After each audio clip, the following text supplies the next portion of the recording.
Good day, I'm Stephen McHugh, and this is your JIS News for Wednesday, June 16, 2021.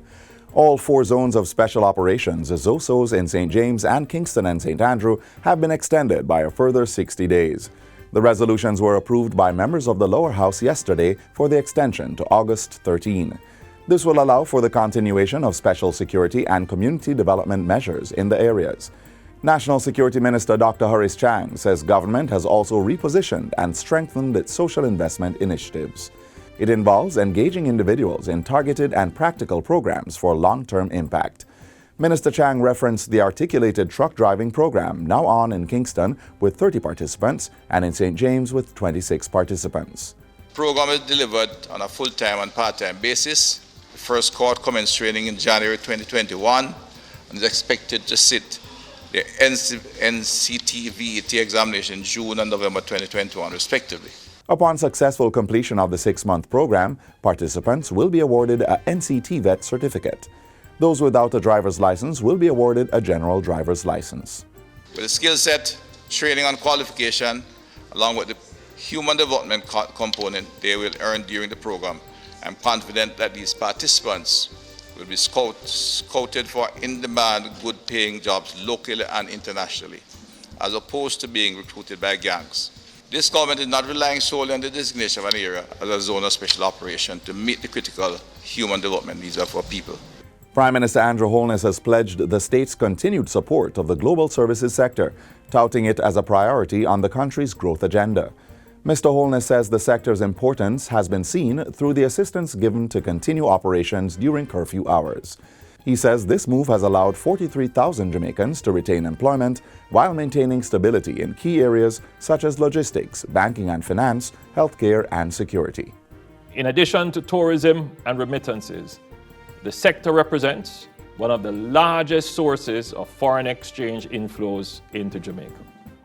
As we continue our journey to become a digital society, the global services sector will play a key role in the nation's digital transformation with the deployment of digital tools and services that enable a fully transformed digital economy in keeping with the Vision 2030 Jamaica National Development Plan.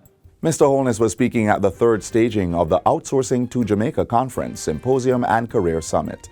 The virtual 2-day event began on Friday and was put on by the Global Services Association of Jamaica. Jamaica is not at this time considering ivermectin for the treatment of COVID-19 patients. Health and Wellness Minister Dr. Christopher Tufton doubled down on that decision during Tuesday's sitting of the House of Representatives. The Ministry of Health and Wellness continues to rely on the science available and at present will not mandate the use of a drug in which any benefit remains very uncertain and ongoing concerns regarding harm remains.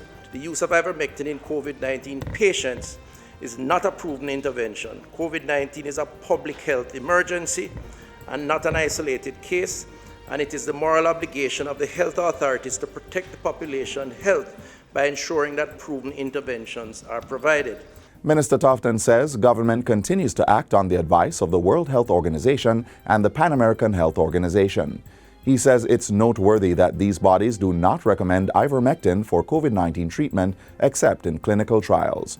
Dr. Tufton points out that of the 28 randomized trials involved in ivermectin, only 11 have reported clinical important outcomes. The drug is currently used for the treatment of some parasitic worms. A digitization program currently underway at the Jamaica Cultural Development Commission, JCDC, is 95% complete. Culture Minister Olivia Grange made the announcement during her recent contribution to the sectoral debate in the House of Representatives. For its various competitions leading up to the Jamaica Festival in completely digital form. Additionally, we are investing in an e-commerce platform for the JCDC's website where it will be able to sell products to support its activities. Minister Grange says the Commission's live stream capabilities have also improved. Plans are in place to have entries for the Festival Song Competition available for purchase and streaming on 30 digital platforms across the world. The JCDC is now earning royalties. The competitors are now earning royalties. and we are now compliant, as we should be, within the music industry. And finally, 18,055 new names were added to the national voters list that was published on May 31. The newly registered electors are now eligible to vote in local elections.